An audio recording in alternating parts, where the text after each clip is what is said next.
আজকে শুধু পুরো দেশে একটি শোকের দিন, কারণ আমাদের দেশনেত্রী গণতন্ত্রের মা বেগম খালেদা জিয়া গতকাল ভোর 6টায় ইন্তেকাল করেছেন।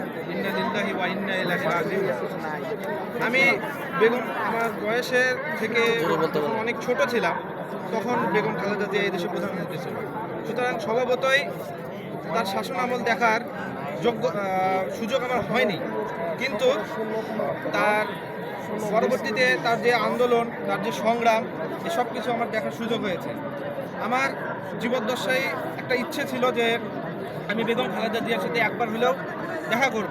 আমার পুরো পরিবার বিএনপির রাজনীতির সাথে যুক্ত, আমি নিজেও ছাত্র দলের একজন কর্মী, এবং কিন্তু আল্লাহ তাআলা সেই সৌভাগ্য আমাকে দিলেন না। হয়তো এটাই আমার বেগম খালেদা জিয়ার সাথে প্রথম এবং শেষ দেখা।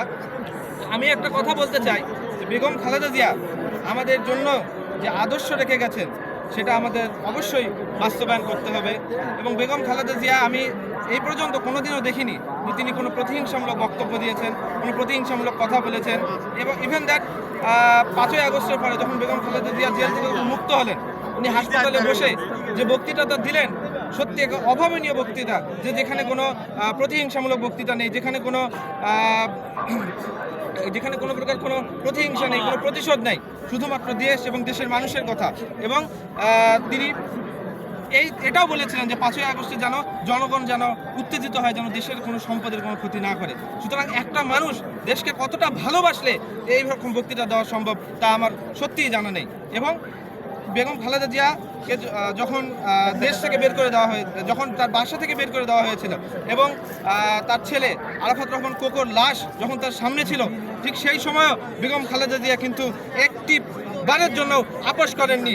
এবং বেগম খালেদা এবং তারেক রহমানকে আমরা নিজেরা দেখেছি যে তারেক রহমানকে কি পরিমাণে শেখ হাসিনা এবং তার ফ্যাসিস্ট প্রশাসন তার উপর অত্যাচার করেছে, নির্যাতন করেছে, তাকে এক প্রকার মেরে ফেলে দেওয়ার চেষ্টা করেছে এবং এই দেশ থেকে বিতাড়িত করেছে। 17টা বছর সে এই দেশে আসতে পারেনি, কিন্তু তারপরেও বেগম খালেদা জিয়া একটি বারের জন্য আপোষ করেনি। বেগম খালেদা জিয়ার বক্তৃতা ছিল যে দেশের বাইরে আমার কোনো স্থান নেই, দেশের মানুষই আমার জন্য সব, দেশের মানুষই আমার জন্য স্বজন।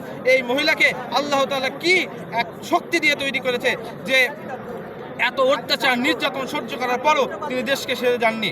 এবং ফ্যাসিস্ট শেখ হাসিনা তাকে জেলে কারাগারে নিক্ষেপ করে দিনকে দিন তার উপরে অত্যাচার নির্যাতন করে তিলে তিলে তাকে শেষ করে দেওয়ার চেষ্টা করেছে, কিন্তু তারপরেও তিনি এ দেশকে ভালোবেসে গেছেন। এ দেশকে তাকে অনেক আপোষ করার কথা বলা হয়েছিল, এবং ইভেন দ্যাট 2014 সালে জাতীয় সরকার গঠনের কথা বলা হয়েছিল, কিন্তু বেগম খালেদা জিয়া বলেছেন যে দেশের মানুষের ভোট ছাড়া প্রধানমন্ত্রী হওয়া আমার জন্য এক প্রকার হারাম।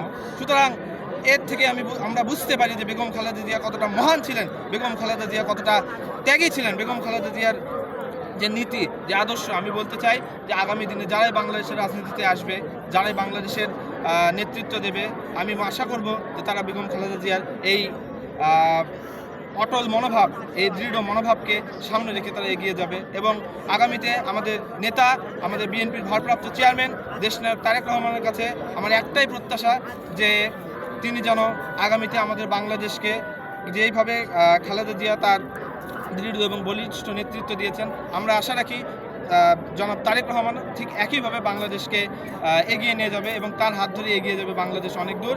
এবং সবশেষে আমি এটাই বলতে চাই যে বেগম খালেদা জিয়ার জন্য অসংখ্য দোয়া। আল্লাহ তাআলা যেন বেগম খালেদা জিয়ার সকল ভুল ত্রুটি মাফ করে দিয়ে তাকে যেন আল্লাহ তাআলা জান্নাত নসিব করেন। ধন্যবাদ সবাইকে।